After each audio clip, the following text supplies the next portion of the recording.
Hello students, welcome back to my YouTube channel.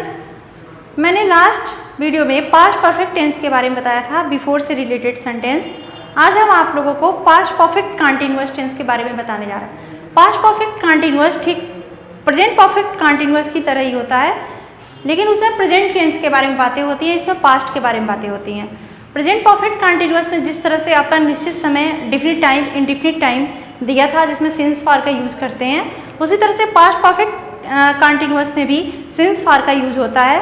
और इसमें क्या है कि हेल्पिंग और हैड बीन का यूज करते हैं, चाहे वो सिंगुलर नंबर का सब्जेक्ट हो या प्लूरल नंबर का सब्जेक्ट हो, इसके साथ हम हैड बीन का यूज करते हैं। और प्रेजेंट परफेक्ट कंटीन्यूअस में क्या था कि आपका हैज़ बीन और have been singular plural number देखते हुए लगाते हैं। इसमें ऐसा कुछ नहीं है, इसमें सिंगुलर हो या प्लूरल नंबर का सब्जेक्ट हो, इसके साथ हम हैड बीन का यूज करते हैं और वर्ब में आईएनजी का फॉर्म यूज करते हैं। इसकी आइडेंटिटी, इसकी पहचान होती है वाक्य के अंत में या क्रिया के अंत में। हिंदी से इंग्लिश बनाने के लिए हम हिंदी पहचान का होना बहुत ज़्यादा ज़रूरी है, इसलिए हम हिंदी वाक्यों में हिंदी पहचान को ढूंढते हैं। तो इसमें क्या होता है कि इसमें हम सेंटेंस का सबसे लास्ट वाला वर्ड देखते हैं। इसमें वाक्य के अंत में अर्थात क्रिया के अंत में क्या होता है, रहा था, रही थी, रहे थे आता है और उसके साथ समय भी आता है। नहीं तो ये ऐसा लगेगा कि पास्ट कंटीन्यूअस टेंस है। और इसमें ता रहा था, ती रही थी, ते रहे थे भी आता है, ये बिना समय का भी आ सकता है। और इसमें निश्चित समय, अनिश्चित समय मैंने दिखाया है यहाँ पे आपको। इसमें डिफिनिट टाइम, इंडेफिनिट टाइम नहीं दिया गया है, क्योंकि डिफिनिट टाइम, इंडेफिनिट टाइम का जिक्र मैंने प्रेजेंट परफेक्ट कंटीन्यूअस में कर दिया है कि डिफिनिट टाइम क्या होता है और इंडेफिनिट टाइम क्या होता है। इसका मैंने आइडेंटिटी यहाँ पे लिखा हुआ है, देख लेते हैं अगेन। वाक्य के अंत में अर्थात क्रिया के अंत में रहा था, रही थी, रहे थे, ता रहा था, ती रही थी, ते रहे थे आदि आता है। इसमें इसके साथ डिफिनिट टाइम, इंडेफिनिट टाइम आता है। रूल ऑफ अफर्मेटिव में क्या होता है, देखिए यहाँ पे हमने लिखा है सब्जेक्ट हैड बीन, वर्ब में आईएनजी का फॉर्म, ऑब्जेक्ट सिंस फॉर, ये से के लिए लगता है। और यहाँ निश्चित समय अगर दिया रहेगा तो सिंस, अनिश्चित समय दिया रहेगा तो फॉर का यूज करते हैं, फिर टाइम लिखते हैं। आपका ये देखते हैं फर्स्ट सेंटेंस, वह सुबह से एक कविता लिख रही थी। यानी सुबह से, यानी सुबह से मैंने प्रेजेंट परफेक्ट कंटीन्यूअस में मैंने बताया है कि ये सुबह से क्या होता है कि निश्चित समय होता है। इस तरह से इसमें भी ये निश्चित समय का मतलब कि है, तो ये सिंस मॉर्निंग का यूज करेंगे।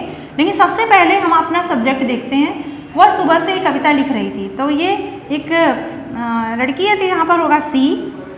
और सिंगुलर नंबर का सब्जेक्ट हो या प्लूरल नंबर का सब्जेक्ट हो, हेल्पिंग और आपका हैड बीन का यूज करते हैं, had been, she had been. और वर्ब में आईएनजी का फॉर्म, तो लिखने की मीनिंग होती है राइट, तो हो जाएगा राइटिंग। और अ पोयम मतलब एक कविता। और सुबह से की मीनिंग होती है सिंस मॉर्निंग। ये हो गया आपका पहला सेंटेंस। नेक्स्ट सेंटेंस देखते हैं, तुम सुबह से किसी से बात कर रहे थे। तो ये यू मतलब तुम आपका प्लूरल नंबर माना गया है, लेकिन इससे कोई मतलब नहीं है, सिंगुलर हो या प्लूरल हो। मैंने पहले भी बताया कि यहाँ पर हैड बीन का यूज करेंगे, पास्ट परफेक्ट कंटीन्यूअस है। तो यू हैड बीन बात कर रहे थे, यानी टॉक मतलब बात करना होता है, तो टॉकिंग हो जाएगा। और टू और किसी से मतलब एनीवन। और सुबह से पहले भी अभी बताया मैंने कि सिंस लगेगा, तो यहाँ पर सिंस का यूज करेंगे, सिंस मॉर्निंग। वे लोग 2 घंटे से तुम्हारा प्रतीक्षा कर रहे थे। तो 2 घंटे से आपका ये निश्चित समय नहीं है, मैंने बताया है ना, 2 घंटे से यानी घंटे को निश्चित समय में नहीं देखा जाता है। तो यहाँ पे देखेंगे दे हैड बीन,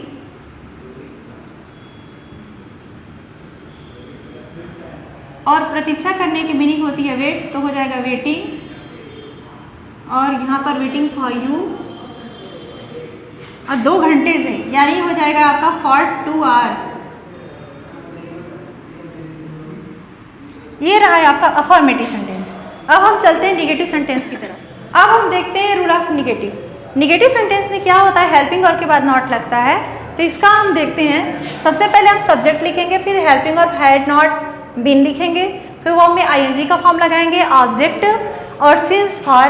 आपको पता है डिफिनिट टाइम के लिए सिंस और इंडेफिनिट टाइम के लिए फॉर का यूज करेंगे, फिर कोई टाइम आएगा टाइम लिखेंगे। जैसे आपका फर्स्ट सेंटेंस है, वह 2 बजे से मूवी नहीं देख रही थी, तो हम बनाएंगे सी और हेल्पिंग हर आपका है हैड, फिर not, had not been, she had not been, और देखने की मीनिंग होती है वॉच, तो उसमें लग जाएगा आपका watching. She had not been watching movie, और 2 बजे से, यानी ये निश्चित समय है, तो इसके लिए हम लिखेंगे सिंस 2 o'clock। कृष्णा 2 वर्षों से, नेक्स्ट सेंटेंस है, कृष्णा 2 वर्षों से इस कंपनी में काम नहीं कर रहा था, तो होगा आपका कृष्णा। मैंने पहले भी बताया है कि आप सिंगुलर नंबर का सब्जेक्ट हो या प्लूरल नंबर का सब्जेक्ट हो, इसमें हैड का यूज करेंगे, तो होगा Krishna had not been working, work मतलब काम करना होता है, तो working in this company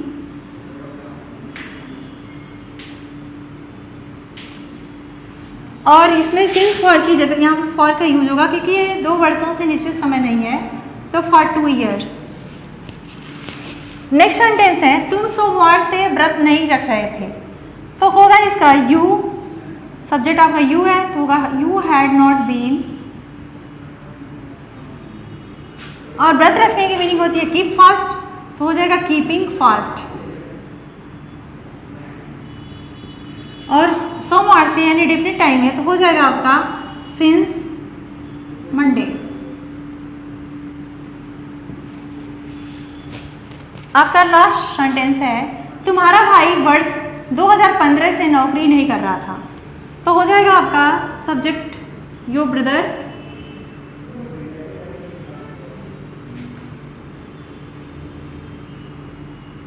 had not been doing job. अब वर्ष 2015 से, यानी ये निश्चित समय है, तो हो जाएगा आपका सिंस ईयर 2015।